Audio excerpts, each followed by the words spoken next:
Assalamualaikum warahmatullahi wabarakatuh. Apa kabar teman-teman? Mudah-mudahan teman-teman sehat selalu dalam lindungan Allah Subhanahu wa taala. Jumpa lagi kita di Tadabbur Live setiap Kamis sampai Sabtu pagi pukul 5 waktu Indonesia Barat, di mana kita membahas kajian-kajian yang mungkin tidak umum didengarkan di luar sana, tetapi ya kita kan argumentatif ya setiap kajian.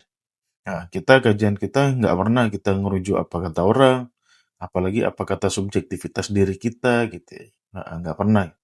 Oleh sebab itu, eh, walaupun kajian kita jarang didengar di tempat-tempat lain, tetapi ya hasil dari kajian itu ya logis, rasional gitu kan. Dapat kita buktikan di dalam kehidupan kita gitu. Nah, umumnya kan di Indonesia ini ajaran Islam itu selalu didikotomikan dengan ajaran yang logis dan rasional. Ya. Seakan-akan yang Islami itu nggak rasional, atau seakan-akan yang rasional itu nggak Islami. Ya, padahal ajaran Islam itu atau ajaran Al-Quran itu ya semua rasional, semua logis kayak gitu ya. Nah, cuman kita karena salah memahami Al-Quran, ya pikiran kita itu pikiran mitos, ya, otak kita otak-otak mitis, tiap hari nontonnya pocong, genderuwo, kuntilanak gitu kan. Akhirnya ya otak kita mistis, memahami Al-Quran pun pakai cara pandang yang mistis, sehingga apa-apa tuh ya dijadikan objek mitos seperti itu. Nah, salah satu yang dijadikan objek mitos ya adalah ya ini judul yang akan kita bahas pagi ini nih, ya. Ilusi porsi rezeki sudah ditetapkan. Oh ya, saya mau ngumumkan dulu pada teman-teman ya. Mulai hari ini akun saya ganti nama, ya. Saya perhalus lagi lah. Akun saya ganti nama yang dari sebelumnya itu Guru Mulia, ya saya rubah menjadi Teman Tadabbur. Saya memposisikan diri jadi teman tadabbur aja lah. Ya, tapi kalau teman-teman mencari Guru Mulia sih masih ketemu gitu.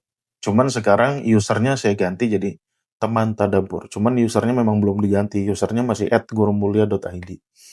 Oke, seperti itu. Nah, ini kayaknya pagi ini sepi karena mungkin teman-teman belum tahu gitu ya. Saya juga belum ngumumin gitu.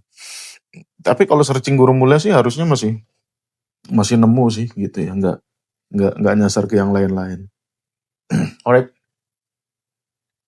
Nah, teman-teman, pertama apa yang diajarkan oleh ustadz kita ya, yang bikin pusing gitu ya. Kita diajarkan bahwasannya porsi rezeki itu sudah ditetapkan per orang, ya kan? Sehingga berkembanglah narasi-narasi, ya kan, yang sok-sokan sastrawi sebetulnya. Ya, sebetulnya sastra itu kalau tidak berlandaskan kepada akidah yang benar ya sesat juga gitu, seindah apapun kata yang dirangkai gitu. Contohnya, rezeki sudah tertakar, tidak akan tertukar. Nah, itu pasti teman-teman pernah dengar tuh dari ustadz-ustadz nasional lah, bukan cuma ustadz-ustadz kampung, ustadz-ustadz nasional. Rezeki sudah tertakar, tidak akan tertukar, ya kan? Yang lebih gila lagi apa? Ikhtiar tidak mengubah pencapaian rezeki. Wah, udah gitu. Mending tidur aja gitu. Ya kan? Kalau ikhtiar tidak mengubah pencapaian rezeki, mending tidur aja gitu. Gitu ya. Itu kan narasi-narasi yang berkembang di masyarakat. Apalagi ya narasi-narasinya ya. Rezekimu tidak akan dimakan temanmu. Gitu-gitulah. Ya. Rezeki, sudah diatur porsinya masing-masing. Artinya sudah dibatasi. Tapi di lain hari, kalau Ustadz itu ceramah gitu. Terus bawain ayat tarzuku man tasya bighairi hisab, berubah tuh statementnya tuh. Ya, berubah statementnya. Allah memberikan rezeki tanpa perhitungan, tanpa batas. Loh, kemarin katanya udah dibatasi. Sekarang dia bawa ayat Quran, tarzuku man tasya bighairi hisab. Ya. Allah memberikan rezeki bighairi hisab, tanpa perhitungan. Nah, ini gimana? Katanya nggak dibatasi. Katanya sudah dibatasi. Tapi kok besok-besok ceramah ya kan tidak terbatas, tanpa perhitungan. Ini kipi ya toh Pak. Nah, ini kan dua hal yang kontradiktif gitu kan. Mm. Udah gitu kadang-kadang ustadznya tuh bikin pelatihan pembuka pintu rezeki. Loh, katanya rezeki itu sudah tertakar. Ya, jadi nggak usah buka tutup pintu, pasti dikasih gitu. Yang penting pusing lah gitu. Itu hanya orang gila yang dapat memahami bahwasanya di antara kontradiksi itu tidak kontradiktif gitu. Ya, itu hanya orang gila tuh. Jadi kalau Anda masih memahami apa kata Ustadz-Ustadz itu tidak kontradiktif, berarti selamat, Anda sudah gila. Ya. Ini pusing, bikin pusing. Ya, bikin pusing tujuh keliling. Oke? Dan setelah saya telusuri dasar argumen dari ajaran sesat tadi itu, ya ajarannya yang sesat ya. Kalau ayatnya sih nggak sesat gitu. Dasar argumen dari ajaran sesat tadi ya, rezeki sudah dibatasi gitu kan. Apalagi rezeki sudah tertakar, tidak akan tertukar gitu ya. Dasar argumen dari ajaran sesat ini ternyata saya telusuri, oh mereka ngambil ayat dari Al-Quran juga. Ya, contohnya rezeki sudah dibatasi itu banyak sih ya. Redaksinya itu Allah ya besutur rizqo liman yasha'u wa yaqdir. Nanti kita akan bahas dari sisi semantik ini maknanya apa sih gitu ya. Nah, redaksi ini Allah ya besutur rizqo liman yasha'u wa yaqdiru ya dimaknai apa? Allah membentangkan rezeki bagi yang menghendaki ya dan membatasi. Oke? Nah, ini adanya di surat Ar-Ra'd ayat 26, ya, ada juga di surat Al-Isra ayat 30. Ini saya sebutin nih nama-nama suratnya nih. Karena saya kalau ngeriset apa-apa tuh komprehensif. Ya. Saya sebutin nih. Redaksi ini muncul di surat Ar-Ra'd ayat 26. Ya. Yang kedua ada juga di surat Al-Isra ayat 30. Ada juga di surat Al-Qasas ayat 82. Ada juga di surat Al-Ankabut ayat 62. Ada juga surat Ar-Rum ayat 37. Ada juga surat Saba ayat 36. Surat Saba lagi ayat 39. Surat Az-Zumar ayat 52. Surat Asy-Syura ayat 12. Tuh. Redaksi Allah ya besutur rizqa liman yasha' wa yaqdir disebutkan di 9 tempat dalam Al-Quran. Ya. Saya paham gitu. Jadi dari kemarin saya nggak nyebutin ayat ini itu. Mungkin orang ngiranya saya nggak ngerti atau belum nemu ayat ini. Sorry to say ya, saya tuh kalau ngeriset komprehensif. Ya tinggal sekarang teknologi udah maju kok, tinggal kunjungi tanzil.net, cari kata kunci rezeki keluar semua ayatnya. Ya, rozako, rozik, ya semua kata derivatif.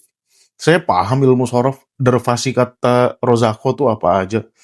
Ya, ada ar-rozik, khairur rozikin, orangnya panjang, ada rozako saja. Ya mayoritas di kata rozako itu. Oke? Nah, itu saya temukan. Dan beberapa orang kadang-kadang mengkonter argumen saya bahwasanya rezeki itu tidak ditetapkan dengan argumen-argumen ini, dengan ayat-ayat 9 di 9 tempat ini. Ini loh lihat, Allah ya besutur rizqa liman yasha wa yaqdir. Allah membentangkan rezeki dan membatasi. Oke. Nanti kita bahas. Ya. Kau tuh memahami ayat tuh betul apa enggak? Atau jangan-jangan kau tuh cuma copy paste aja sebetulnya. Kau tuh nggak pernah meneliti ya besut artinya apa, ya kedir artinya apa, kau tuh nggak pernah neliti, copy paste aja gitu. Ya, gurunya bilang gitu, dia ikut karena dia nggak ngerti bahasa Arab. Ya, emang payah sih orang-orang copy paste ini. Ya. Kemudian landasannya lagi ya kan, tadi kan kontradiksi, satu dibatasi, satu lagi tanpa batas, ya tanpa perhitungan, bighairi hisab. Nah rezeki tanpa batas ini disebutkan 3 kali aja ya. Wallahu yarzuqu may yasha bighairi hisab. Itu ada di surat Al-Baqarah 212, Ali Imran 27 sama Ali Imran 37.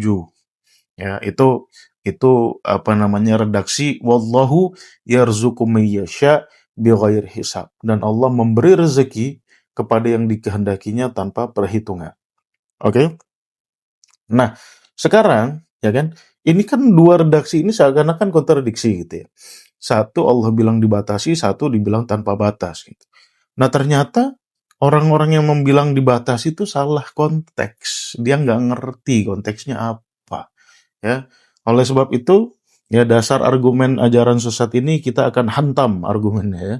Kalau hantam orangnya kasihan nanti. Kasihan kitanya, kita di penjara. Kita hantam argumennya gitu. Yang kita hantam argumennya aja. Kayak gini teman-teman ya.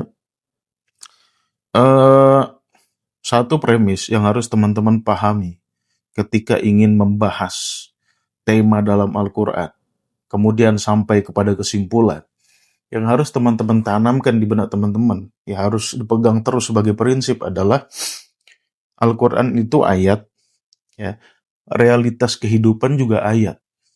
Alright? Quran itu ayat jelas, realitas kehidupan juga ayat.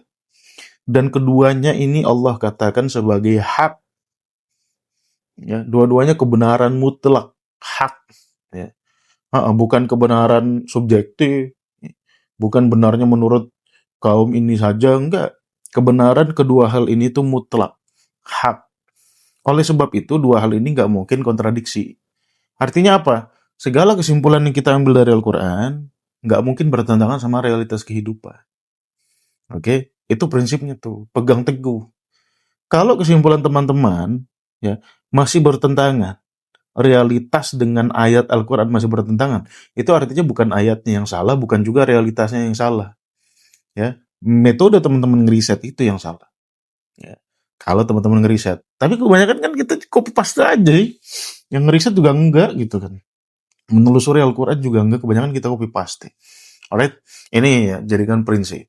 Jadi dua-duanya tuh nggak mungkin saling menegasikan, bahkan dua-duanya ini bersifat saling mengonfirmasi. Oke. Kemudian teman-teman, di surat Az-Zumar ayat 41, ya, Allah mengatakan, "Inna anzalna alaikal kitab linnasi bil haq." Kami turunkan kepadamu Muhammad Alkitab. Untuk siapa? Untuk manusia, linnas bil haq, dengan kebenaran.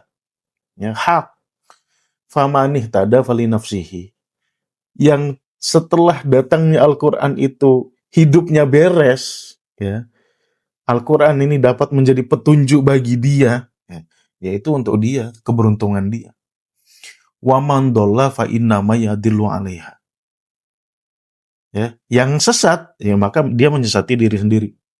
Jadi teman-teman, turunnya Al-Quran itu memang Allah pun tidak menyangkal gitu.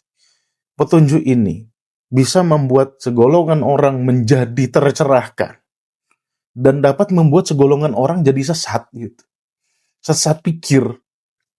Dia berpikir tuh berbeda sama realitas kehidupan, berbeda sama fakta-fakta di lapangan. Nah, kita mau jadi yang mana? Mau jadi famanih tada fali nafsihi, atau kita mau jadi waman dolla fa innama yadillu 'alaiha? Kita mau jadi orang yang tercerahkan setelah mendapatkan petunjuk Al-Quran, atau kita malah sesat pikir? Ya. Akhirnya menyesatkan kehidupan orang lain juga. Ya, seperti itu. Nah, jadi ini teman-teman ya, premis Quran yang kita harus pegang teguh. Oke? Seperti itu.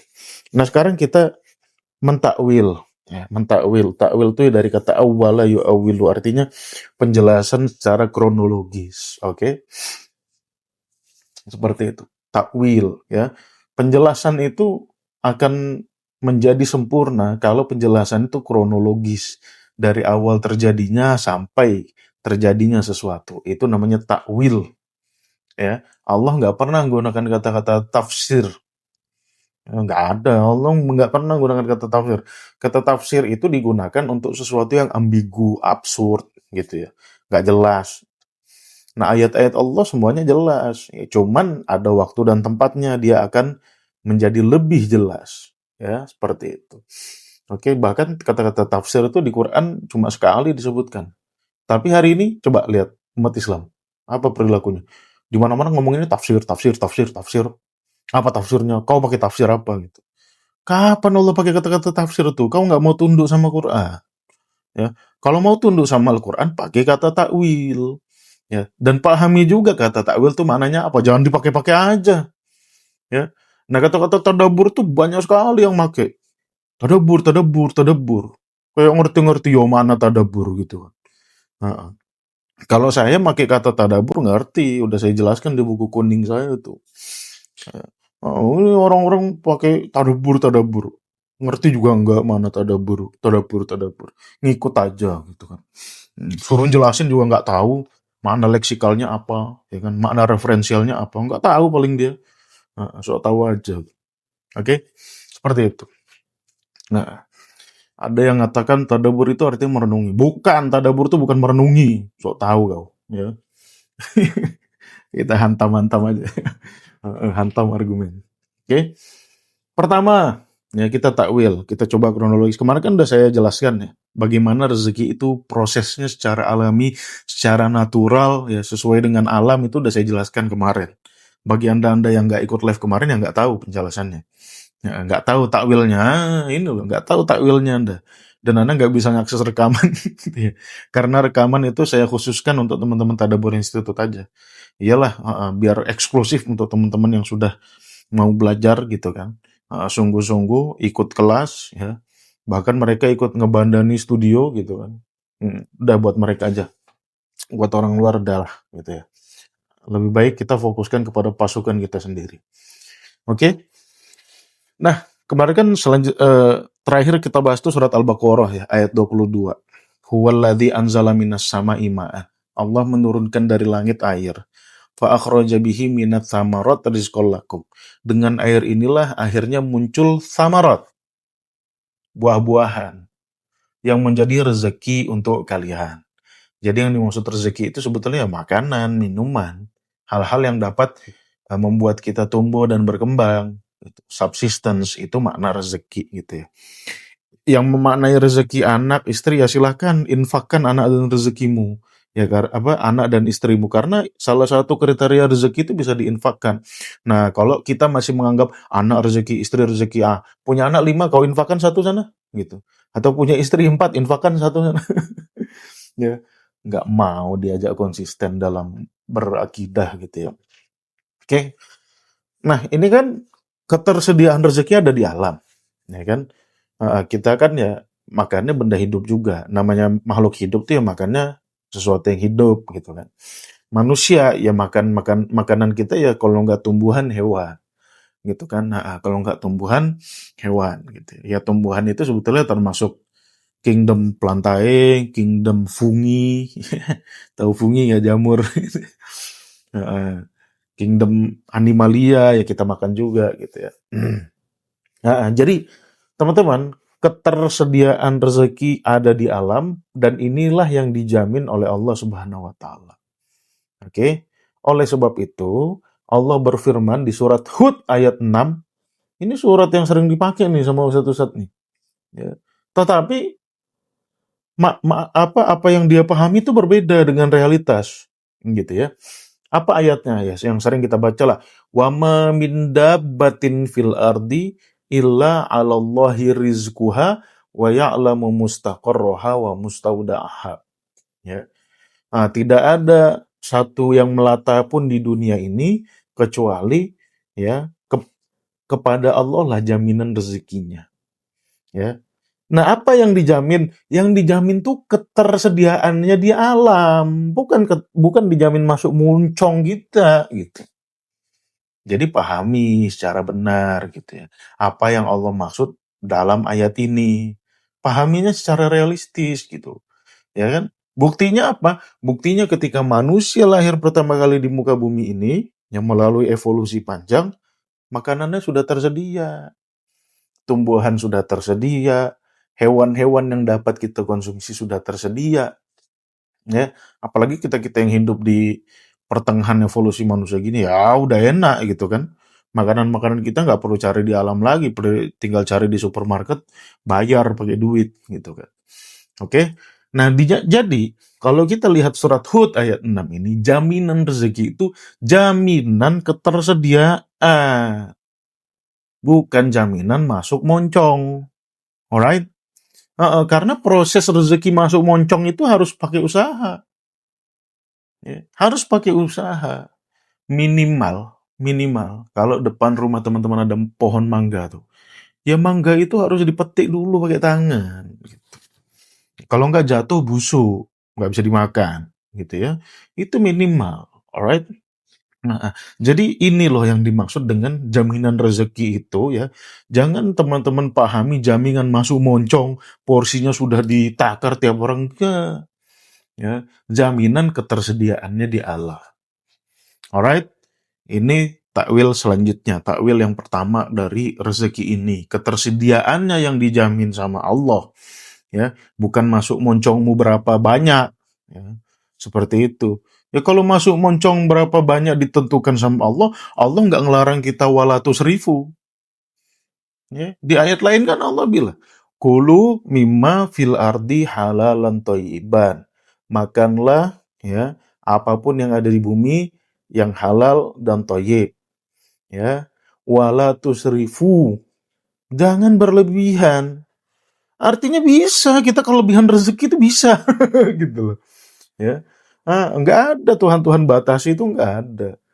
Ya. Oke, jadi itu ya, pahami baik-baik ya. Kalau kalau porsi tiap orang dibatasi, ngapain Tuhan ngelarang kita untuk berlebihan? Ya, nggak mungkin berlebihan. Oke, seperti itu. Nah, kemudian takwil yang kedua, ya, setelah ayat ini, takwil yang kedua, ya, ketersediaan rezeki di alam, ya. Ini jangan ngomongin kehidupan kita hari ini dulu nih, yang udah ada supermarket, udah ada Indomaret, ya. Kehidupan natural, alright. Nah, ketersediaan rezeki di alam ini dapat diraih melalui usaha tangan, oke? Melalui usaha tangan. Ada nggak ayatnya? Di surat Yasin, ayat 35. Buka tuh surat Yasin, tiap Jumat dibaca. Ya. Surat Yasin ayat 35. Liya'kulu min thamarihi, agar kau dapat makan dari buahnya, wama amilathu aidihim, dan dengan usaha tanganmu. Ya. Jadi dari ketersediaan rezeki di alam, kita bisa meraihnya melalui usaha tangan. Berupa apa? Berupa eksplorasi ataupun reproduksi. Ya. Eksplorasi, kita eksplor di mana ada sumber makanan. Di mana ada sumber air yang bisa kita minum. Ya. Eksplorasi. Ataupun reproduksi. Ya kan? Nah dulu kita nggak kenal reproduksi, kita kenalnya eksplorasi. Manusia di zaman dulu, ya, nenek moyang kita, pemburu pengumpul, ya, itu nggak kenal reproduksi. Mereka berburu, ya, pagi jam 9, jam 10 berburu, ya, atau dari jam 7 sudah berburu, cari makanan, yaitu eksplorasi, ya kan, cari daging, ya, cari tumbuhan, cari air, ya, eksplorasi. Nah, setelah peradaban manusia maju, baru mereka melakukan yang namanya reproduksi. Ya. Reproduksi, produksi ulang. Ya. Disitulah mulai yang namanya agriculture mulai. Ya, agriculture itu peradaban pertanian, ya kan? Pertanian kita nanam jagung, kita nanam padi, kita nanam gandum, ya. Itu reproduksi kita. Kita ternak, ya. Yang tadinya ayam itu dicari di hutan, susah harus kejar-kejaran, sekarang kita ternak ayam, ya. Yang tadinya kambing kita cari susah di hutan, sekarang kita ternak kambing, ya, kita ternak sapi, susunya pun kita minum, ya. Nah, jadi ketersediaan ini harus melalui usaha tangan juga, ya. Yang dulu seluruhnya kita bersandar pada eksplorasi alam, sekarang kita sudah bisa mereproduksi dari alam, ya. Bertani, berkebun, ya, buah-buahan, nanam pisang, ya, nanam buah mangga, nanam sawo, nanam rambutan, nanam durian, macam-macam. Ya, nanam sayuran, nanam kol, nanam kangkung, nanam cabe, nanam lobak, nanam kubis, ya. Ini, ya. Jadi ketersediaan di alam inilah yang bisa kita usahakan untuk kita raih, untuk kita makan, ya. Ini coba surat Yasin ayat 35, kasih tahu Ustaz tuh. Rezeki nggak usah usaha, suruh usaha sama Tuhan, ya. Oke? Nah, oleh sebab itu, takwil ketiga nih, ya, kajian kita pagi hari ini. Oleh sebab itu, Allah mengatakan, ya, membentangkan, ya besut, dibentangkan sama Allah. Untuk apa? Untuk dieksplorasi, untuk direproduksi. Silakan, ya. Sesuai kemampuan kalian, bagaimana eksplorasinya, bagaimana reproduksinya. Ya kalau kalian reproduksi enak, ya. Tuntutan telur bisa terpenuhi, tuntutan daging ayam bisa terpenuhi, tuntutan ikan lele bisa terpenuhi. Dengan adanya reproduksi, tuntutan daging kambing bisa terpenuhi. Dengan jumlah populasi manusia yang banyak ini, ya. Inilah yang Allah katakan membentangkan atau bighairi hisab, tanpa perhitungan, ya. Ini yang Allah maksud. Sistem alam ini memungkinkan kita untuk mereproduksi, ya kan? Enak aja kita reproduksi. Padi habis, tanam lagi. Setahun bisa panen 3 sampai 4 kali, gitu kan? Heeh. Ya kan, kita mau makan sayur, ya habis stok sayuran di alam, tanam lagi. Makan ubi habis bisa tanam lagi. Makan kubis habis di alam bisa tanam lagi, kan enak. Ya. Itu terbentang dan biguir hisap. Sampai kapan-kapan pun teman-teman akan terus bisa mengeksplorasi dan mereproduksi. Nah, oke? Ini loh yang Allah maksud dengan wallahu yarzuqu may yasha bighairi hisab, tanpa perhitungan. Ya. Kalau tuntutannya tinggi, ya tambahin lagi peternakannya, tambahin lagi lahan-lahan untuk ditanam padi, tambahin lagi lahan-lahan untuk ditanam gandum. Ya. Kita bisa merekayasa di situ. Ya, disitulah kita bisa menghasilkan keseimbangan. Kalau populasi segini, berapa reproduksinya? Jangan populasinya tinggi, reproduksinya rendah. Ya. Atau kebalikannya, jangan populasinya rendah, reproduksinya tinggi. Ya. Ini yang Allah maksud dengan membentangkan dan juga bighairi hisab. Tetapi bagaimanapun perbentangannya, bagaimanapun tanpa perhitungannya, ya, ketersediaan rezeki ini yang ada di alam semesta kita ini tentu ada batasnya. Ya, bisa nggak kita panen padi setahun 8 kali, 10 kali? Ya nggak bisa, gitu loh. Tetapi kuantitasnya bisa kita perbanyak dengan memperbanyak lahan. Ya, ini yang Allah maksud dengan batas-batas ini, kodar tadi itu ya kedir. Ini maksudnya ketersediaan di alam ini. Ya sebebas-bebasnya kita bereksplorasi, mereproduksi, tetap ada batasnya. Ya. Oleh sebab itu di surat Asy-Syura ayat 27 sampai 28, ya, buka tuh, itu ayat penting tuh, ayat kunci itu. Walau basatallahu rizqa li'ibadihi labaghaw fil ardi. Ya. Kalau perbentangannya itu gila-gilaan, ya kita akan suka-suka, kita akan berlebihan di muka bumi ini. Ya. Walakin yunazzilu biqadarim ma yasha. Akan tetapi diturunkan, ya kan, dengan kadar, dengan batas tertentu. Ya. Setelah itu apa? Huwallazi yunazzilul ghais. Apa yang diturunkan? Air, hujan. Jadi sistem rezeki itu betul-betul sistem yang harus kita jaga keseimbangannya. Kita yang tahu kebutuhan kita berapa. Maksudnya kita itu ya populasi masyarakat dunia ini loh. Ya. Jadi maksud batas di sini adalah dalam konteks ketersediaan di alam. Bukan moncongmu masing-masing, itu bukan maksudnya, bukan itu. Ya. Allah ini berbicara dalam konteks kolektif masyarakat dunia, ya, terkait ketersediaan pangan, gitu loh. Ya, ya sekarang kalau kita produksi berlebihan, ya kan, apa nggak kita menghasilkan limbah di dunia ini? banyak makanan busuk, banyak buah-buah busuk, kan malah tidak bagus ya untuk kehidupan manusia. Seperti ya, akan terlalu banyak sampah-sampah organik nanti. Ya, dan kita nggak bisa ngolahnya, kacau lah bumi kita. Alright, seperti itu. Ya. Nah, ini takwil yang keempat. Jadi bagaimanapun perbentangannya, bagaimanapun tanpa perhitungannya, tapi tetap ada batasnya.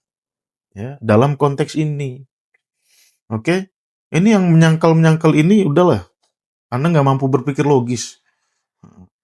Ya, ini kita kan manhajnya satu aja, dibiarkan ayat berbicara.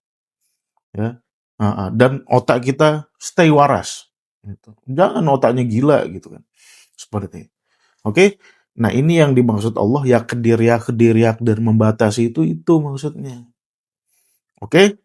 Nah, kelima, ya takwil kelima, kemampuan setiap orang dalam usaha menghasilkan rezeki ini berbeda-beda. Ya, jelas. Oke, ketersediaan di alam kita tidak ragukan. Ya, semuanya tersedia. Ya, melalui eksplorasi ataupun reproduksi. Tetapi usaha menghasilkan rezeki berbeda-beda. Contoh ajalah dari zaman eksplorasi, nenek moyang kita, pemburu pengumpul, ya. Ya kerjaan mereka tuh, yang kerja tuh ya lelaki-lelakinya. Perempuan jaga gawang, jaga goa, ya, jaga rumah, ya. Ya rumahnya dulu di goa. Jangan kira kayak sekarang gitu rumahnya di kompleks gitu. Ya dulu rumahnya goa, jaga goa perempuan-perempuan itu. Ya, siapa yang pergi mencari hewan buruan? Laki-lakinya. Cari ini gerombolan 7 orang. Ya, dapat apa misalkan kijang, dapat rusa, dapat macan. Ya udah makan, bagi 7. Nah, nanti pejantan-pejantan itu, laki-laki itu bawa pulang ke rumah nih makanannya, dimakan sama istrinya, dimakan sama anak-anaknya yang masih kecil. Dalam konteks reproduksi, ya kita hari ini ya, kita kan sudah banyak petani, ya, peternak, tukang kebun. Ya, kita mengandalkan mereka dalam reproduksi. Sebagai gantinya kita kasih mereka duit gitu loh. Kan sistemnya sederhana sebetulnya. Membaca kayak gini-gini. Ya, oleh sebab itu di surat An-Nahl ayat 16 Allah berfirman, "Wallahu faddala ba'dukum ala ba'din fir rizki." Memang ada perbedaan dalam ya kemampuan menghasilkan rezeki. Ada yang satu orang bisa menghasilkan ya banyak dalam 1 bulan, ada yang bisa menghasilkan cuma sedikit dalam 1 bulan. Ya, seperti itu. Ini wallahu faddala ba'dukum. Nah, kelebihan itu karena usaha masing-masing, karena usaha mandiri. Ya. Bukan Allah itu bagi-bagikan lebih satu sama lain karena nggak ada perbedaan kemampuan. Ya karena ada perbedaan kemampuan, karena ada perbedaan kapasitas. Ya. Oleh sebab itu Allah bilang, "Famalladzina fuddilu biraddi rizkihim ala ma malakat aimanuhum." Ya. Oleh sebab itu yang mempunyai kelebihan, ya, kelebihan kemampuan dalam menghasilkan rezeki, ya, agar memberikan rezekinya kepada orang-orang dalam tanggungan. Ya. Ini kan berlaku dari zaman pemburu pengumpul. Apalagi zaman sekarang, bapak kerja, ibu anak di rumah. Ya, pulang bawa duit, beli makanan, bagi-bagi, makan bareng-bareng. Gitu loh. Ya. Jadi sebetulnya Allah menjelaskan rentetan takwil rezeki ini untuk menghancurkan akidah-akidah jahiliyah sebetulnya. Akidah jahiliyah tuh ya keyakinannya gitu. Ya, ini kita dapat rezeki dari Jupiter, dari Venus, dari Zeus. Itu. Nah, itu kalau umat Islam masih keyakinannya kayak gitu ya sama aja kayak masyarakat primitif tuh. Ya, rezeki turun dari langit gitu ya. Rezeki sudah ditetapkan oleh siapa? Oleh Zeus, oleh Jupiter, oleh Venus, ya, oleh Poseidon. Ya udah. Wah, mitos-mitos lagi. Enggak, Allah tuh pengen nunjukin ke kita bahwasanya rezekimu itu ya proses nyampe kepada dirimu kan sebab akibat, ya. Seperti itu. Nah, itu takwil yang kelima. Ya. Kemampuan orang untuk menghasilkan rezeki berbeda-beda. Oleh sebab itu, ya, kalau tadi konteksnya dalam keluarga misalkan, ya, itu gampang aja. Siapapun yang bisa menghasilkan rezeki, pulanglah ke rumah, bawa rezekinya, bagi-bagilah dengan orang-orang dalam tanggungan. Clear, oke? Nah sekarang dalam konteks masyarakat modern, ya, dalam konteks sosiokultural masyarakat, ya, perbedaan usaha ini, ya, memunculkan pola saling menundukkan. Memunculkan pola saling menundukkan. Maksudnya gimana? Maksudnya begini loh. Ya. Petani, ya kan? Dia punya lahan, punya kemampuan untuk menghasilkan padi, untuk menghasilkan gandum, untuk menghasilkan sayuran dan lain sebagainya. Oke? Nah, kita tunduk kepada mereka. Dalam hal apa? Dalam menghasilkan beras, dalam menghasilkan gandum. Ya, kita kita apa namanya? Kita apa namanya? Bergantung kepada mereka. Kita mau makan ikan, kita bergantung pada nelayan yang mencari ikan di laut. Kita nggak terjun langsung ke laut. Nah, disinilah ada sistem saling menundukkan. Ya. Dan dari sistem saling menundukkan ini, dari pola saling menundukkan ini, kita dapat membagikan ya hasil rezeki kita. Ya, oleh sebab itu di surat Az-Zukhruf ayat 32, ya, Allah berfirman, "Nahnu qasamna bainahum ma'isyatahum fil hayatid dunya." Kami membagikan ya penghidupan mereka dalam dunia ini. Wa rafa'na ba'dahum fawqa ba'din darajat. Sebagian orang mempunyai kelebihan dari yang lain. Nah, ini bisa dalam konteks dalam hal apapun gitu ya. Maksudnya gini, kalau saya sakit, ya, saya akan pergi ke dokter. Ya, saya tunduk sama dokter. Nanti dokter yang akan mengobati saya. Dengan gitu dokter dapat duit, bisa dikonversi jadi rezeki gitu loh. Oke? Dalam hal penyakit kita tunduk sama dokter. Nah, nanti dokternya pergi mau praktek, bawa mobil, mobilnya bocor. Ya kan? Habis itu dokternya nelpon bengkel. Nah, ini dokternya menundukkan dirinya kepada tukang bengkel dalam hal servis mobil. Ini yang saya maksud saling menundukkan ini. Ya. Artinya setiap profesi saling membutuhkan, gampangnya gitu loh. Ya. Dokter manggil, telepon bengkel, ban aku meletus, tolong tambalin, datanglah, ya kan? Datang tukang bengkelnya, selesai diganti bannya, ditambal bannya, dokter bayar duit ke tukang bengkel, ya bisa dikonversi jadi rezeki. Ini yang dimaksudkan Allah saling menundukkan. Setiap orang mempunyai derajat yang berbeda. Dan itu kita bisa sharing. Ya, bisa sharing manfaat, dan kita bisa sharing rezeki dari situ. Dulu zaman kita nggak punya duit, ya udah bayar pakai makanan, bayar pakai harta. Ya, sekarang ketika kita punya duit, jadi alat tukar universal, ya udah, gitu. Ya kan? Pakai duit. Nah, hal-hal saling menundukkan gini, kita bertukar manfaat, ya kan? Dokter tunduk sama tukang bengkel dalam hal servis mobil, ya. Tukang bengkel tunduk sama dokter dalam hal kesehatan, gitu ya. Inilah yang menghasilkan namanya tijaroh. Tijaroh. Oleh sebab itu, ya takwil ketujuh pagi hari ini, di surat An-Nisa ayat 29, Allah berfirman, "Ya ayyuhalladzina amanu, la ta'kulu amwalakum bainakum bil batil, illa antakuna tijaroh antarodin minku." Ya, Allah tahu usaha kita menghasilkan rezeki ini berbeda-beda. Ya, Dan orang yang kekurangan bukan nggak boleh makan harta orang yang kelebihan, boleh, tetapi harus ada tijaro, saling tukar manfaat. Itu makna tijaro. Jadi tijaro tuh bukan hanya berdagang. Ya. Kalau dagang aja bay'un. Kalau tijaroh itu mau jasa, mau produk, itu namanya tijaroh. Ya. Ya namanya tijaroh kan dua aja, kalau nggak jasa produk. Ya kan? Penyewaan, ya itu produk. Ya kan? Jual beli produk, ya jual beli kosmetik. Ya. Kita masuk Indomaret, itu di Indomaret itu hal dari kita bangun tidur sampai tidur lagi itu ada.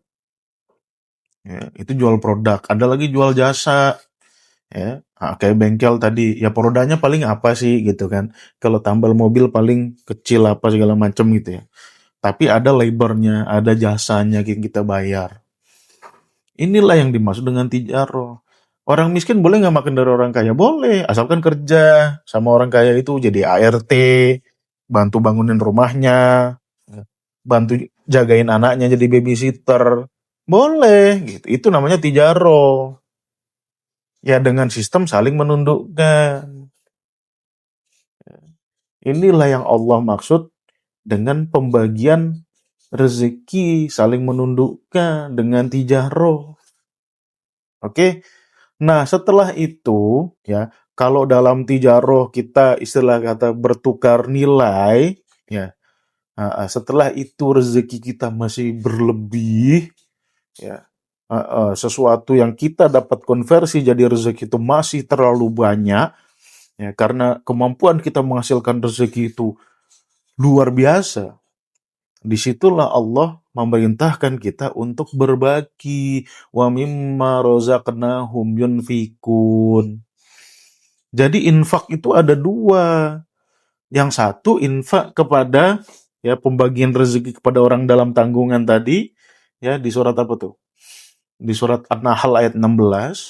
Yang kedua berbagi rezeki dengan orang yang membutuhkan, orang lain, pihak ketiga bukan pihak keluarga. Nah, berbagi rezeki kepada pihak keluarga itu paling utama. Ya. Dalam konteks inilah Allah menyuruh kita infak walaupun dalam keadaan sempit. Kepada keluarga. Kenapa? Karena keluarga itu tanggungan kita. Biar kata, ibarat kata nih, ya, ada orang narik Gojek. Biar dia sehari cuma dapat 10.000. Ya udah kasih ke keluarganya. Ya. Tetapi infak kepada pihak lain di luar keluarga, ya, atau infak apa kayak pembangunan masjid kayak apa kayak, ya, panti asuhan kayak, ya, di luar keluarga kita dalam tanggungan itu dilakukan setelah yang dalam tanggungan ini beres baru keluar. Gitu loh. Ya. Nah, kita jangan bawa-bawa konteks infak kepada keluarga, ya. Kita bawa konteksnya kepada di luar keluarga. Sehingga kita nuntut orang. Hai kau, ya kita harus berinfak walaupun dalam keadaan sempit. Jadi kalau sholat Jumat canceling amal lewat, ya misalkan kita mahasiswa, duit kita tinggal 10.000, dan itu untuk makan siang itu, ya, itu harus tetap kita infakkan 5.000. Enggak, Tuhan enggak mewajibkan itu karena operasional masjid itu di luar dari tanggungan diri kita dan orang-orang dalam tanggungan kita. Jangan bikin ajaran Islam enggak logis kau. Tuhan enggak pernah ngajarin kayak gitu. Selesaikan dulu dirimu, selesaikan keluargamu, ada lebih, baru kasih orang. Ya. Jadi menginfakkan rezeki itu bukan dalam arti ya kita transaksional seperti tijaroh tadi, bukan. Kita menginfakkan itu atas dasar kasih sayang kita, kasihannya kita kepada orang lain yang memerlukan. Dengan itu kita dapat balasan dari Allah. Ya, seperti itu. Jadi ketika kita berinfak, jangan niat kita tijaroh. Ya, seperti investasi, infak 10 berharap dapat 1.000 misalkan. Ya enggak. Ya kan? Dan orang selalu, ini kan ayatnya masalul ladzina yunfikuna. Itu masal, permisalan gitu loh. Bukan realitas. Nah, permisalan artinya ya mungkin itu hitungan pahala. Ya. Bukan kita tuh berinfak untuk manfaat diri kita. Enggak. Justru kita berinfak itu disuruh berkorban sama Allah. Untuk kemaslahatan orang lain. Siapa yang mendapatkan manfaat? Ya yang menerima infak. Gitu. Ya. Nah itu. Nah, kita dapat balasannya dari Allah. Dan juga dari orang itu sebetulnya. Kalau kita sering ngasih ke orang, tuh orang itu akan hormat sama kita. Kalau kita dalam bahaya, dia bakal melindungi kita. Ya, itu sebetulnya ya ada underground tijaroh di situ, walaupun bukan tijaroh. Karena kita ketika memberi itu tidak mengharapkan orang itu ya kembalian dari orang itu yang enggak. Seperti. Oke, inilah takwil dari rezeki. Jadi nggak ada Allah bilang rezeki ditetapkan, enggak. Masalah kodar batas ketersediaan di alam ya tanpa perhitungan Allah membentangkan, udah saya jelaskan tadi dengan penjelasan yang logis, realistis ya.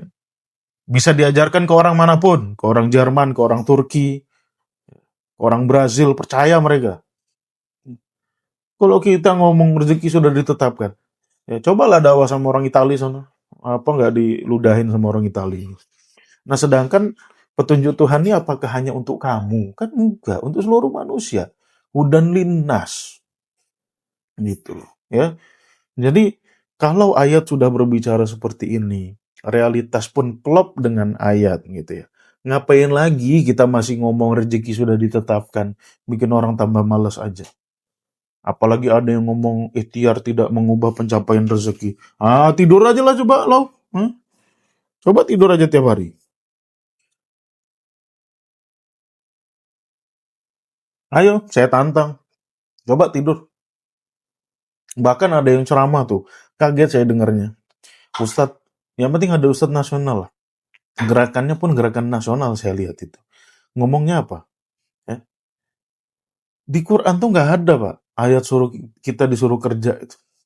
Ya, setelah Tuhan ngomong wa ma amilat aidihim surat Yasin ya. Setelah Tuhan ngomong illa antakuna tijaroh kecuali dengan tijaroh. Setelah Tuhan ngomong itu semua dalam Al-Qur'an, dia ngomong di forum mimbar ya. Forum mimbar rame disiarkan live seluruh Indonesia. Apa dia ngomongnya? Ya, nggak ada Tuhan nyuruh kita kerja. Saya tuh langsung mak glodak. Langsung kepala saya tuh langsung migrain dengar ceramah itu. Kok bisa sih dia bilang, ya sekarang gini lah, ayo taruhan sama saya yo, mau berapa miliar ayo taruhan. Ya. Kalau memang rezeki bisa kita gapai, ya, tanpa kita kerja, ayo seluruh Indonesia nggak usah kerja, yuk hari ini yuk tidur bareng. Apa jadinya Indonesia ini? Jangan satu dua orang. Kalau satu dua orang sih nggak ngefek. Ya. PLN satu dua orang nggak kerja nggak apa-apa, masih banyak yang gantiin. Coba yuk serentak yuk satu Indonesia tidur yuk hari ini yuk dari pagi sampai sore. Ayo, berani, berani masih berani bilang rezeki datang tanpa usaha gitu. Ayo. Kalau mau nguji teori itu jangan nguji satu dua orang, nguji obat Panadol aja ujinya bisa ke jutaan orang kok. Antar suku, antar ras, ya, antar usia. Ya sekedar sampling Panadol gini kan uji medisnya lama ini. Ya. Nah sekarang kau ngomong teori, eh, apa namanya rezeki bisa datang tanpa usaha. Ayo kita buktikan. Satu Indonesia nggak usah kerja hari ini tidur. Ayo kita buktikan. Ya. Tukang ayam nggak usah ngurusin ternaknya. Dah. Yang nggak usah kasih makan ayamnya satu hari ini. Ayo buktikan gitu. Yang padi nggak usah nyiram hari ini. Ayo buktikan aja gitu. Orang-orang yang masih bilang ikhtiar tidak mengubah pencapaian rezeki, ayo buktikan. Satu Indonesia tidur hari ini. Tidak perlu usaha. Kadang-kadang usaha tuh dibilangnya ikhtiar gitu. Saya bilang kita nih segoblok apa sih belajar bahasa Arab tuh. Ikhtiar tuh artinya milih gitu. bukan usaha. Kalau usaha tuh sa'yun, kasab, itu usaha. Wa alaisa lil insani illa ma sa'a. Sa'yun itu usaha. Ikhtiar dari kata ikhtaro yakhtaro. Ikhtaro yakhtaru. Fakhtaro Musa saba'ina rojulan. Musa memilih 70 orang.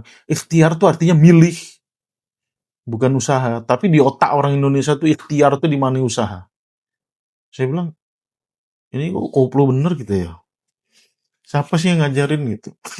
Masalah istilah aja loh bisa salah gitu. Ikhtiar kan dari kata iftaro yakhtaru.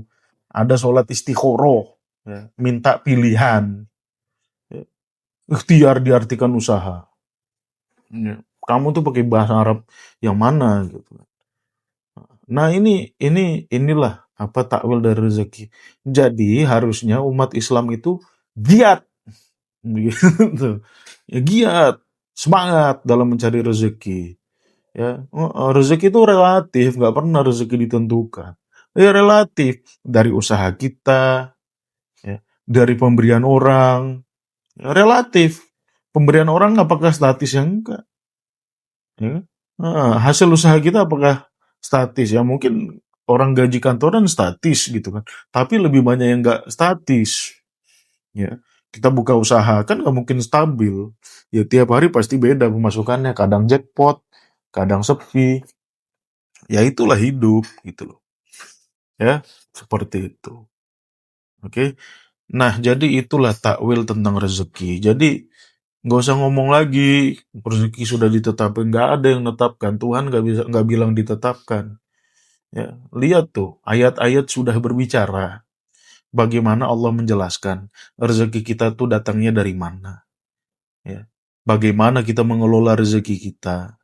Bagaimana populasi dunia yang 9 miliar orang ini bisa terpenuhi rezekinya. Bagaimana kita mengeksplorasi. Bagaimana kita mereproduksi. Bagaimana kita membagikan ya hilirisasi rezeki dari orang kaya ke orang miskin. Jangan sampai yang kaya makin kaya, yang miskin sampai miskin apa? Yang miskin tambah miskin. Ya, udah dijelaskan sama Allah secara logis. Ya, janganlah kita kembali ke akidah masyarakat primitif, rezeki kita sudah ditentukan Zeus.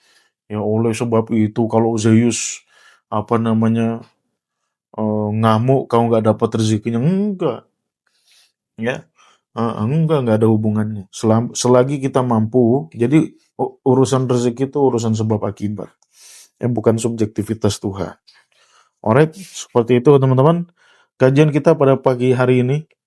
Jadi bagi teman-teman yang apa namanya biasa dengerin kajian saya ya udah paham. Bagi teman-teman yang baru denger kajian saya ya udah dengerin aja dulu. Ya, siapa tahu ada kebenaran dari kajian saya ini ya karena saya selalu menghasilkan kesimpulan yang logis, rasional gitu.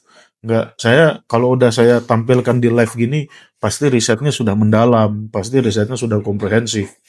Ya nggak mungkin mentah-mentah saya tampilkan di live seperti ini, nggak mungkin gitu ya. Jadi tanggung jawab saya itu. Oke, seperti itu. Ya kecuali kalau ada kesalahan-kesalahan kata, ya itu wajar namanya manusia. Tetapi dari kesimpulan yang saya hasilkan kepada teman-teman ini saya paparkan, ya itulah gitu kan takwil tentang rezeki gitu ya. Nggak ada yang tetapkan rezeki, makanya kita suruh berbagi, makanya kita disuruh jangan berlebihan. Ya, seperti itu. Oke, itu aja teman-teman. Kajian kita pada pagi hari ini mudah-mudahan bermanfaat dan jangan lupa ya minggu depan ya satu minggu ya nanti Senin sampai Rabu kita live di Tadabbur Institute, kemudian Kamis sampai Sabtu kita live di ya teman Tadabbur ini saya akan umumkan kelas Zoom semantik ya, kelas Zoom semantik. Zoomnya kapan? Insya Allah hari Ahad depan ya. Seminar Zoom. Oke. Jadi pantengin terus live kita minggu depan, pantengin terus ya. Di salah satu live itu saya akan umumkan kapan Zoomnya. Zoomnya sih udah pasti minggu depan, tetapi kapan aba-abanya saya umumkan. Oke, itu aja teman-teman. Makasih yang udah give, makasih yang udah tap-tap layar, udah likes ya. Saya umumkan sekali lagi, akun saya berubah nama jadi Tadabur, teman Tadabur ya. Silakan teman-teman kalau besok-besok live carinya teman Tadabur. Walaupun username-nya belum saya ganti sih, karena belum bisa gitu. Ya, mudah-mudahan hari ini bisa lah. Oke, itu aja. Makasih teman-teman. Tidak ada niat untuk mendiskreditkan siapapun gitu ya. Silakan aja. Hanya ingin membenarkan ajaran-ajaran kita yang kusut gitu ya. Ajaran-ajaran kita yang berbelit-belit, nggak jelas. Dicari logikanya nggak ketemu. Ya karena emang nggak logis gitu. Sesuatu yang nggak logis kita cari logikanya nggak ketemu gitu. Ya, tapi kalau sudah logis ya udah mau dilencengkan kayak gimana pun nggak bisa gitu. Oke, itu aja. Wabillahi taufiq wal hidayah. Assalamualaikum warahmatullahi wabarakatuh.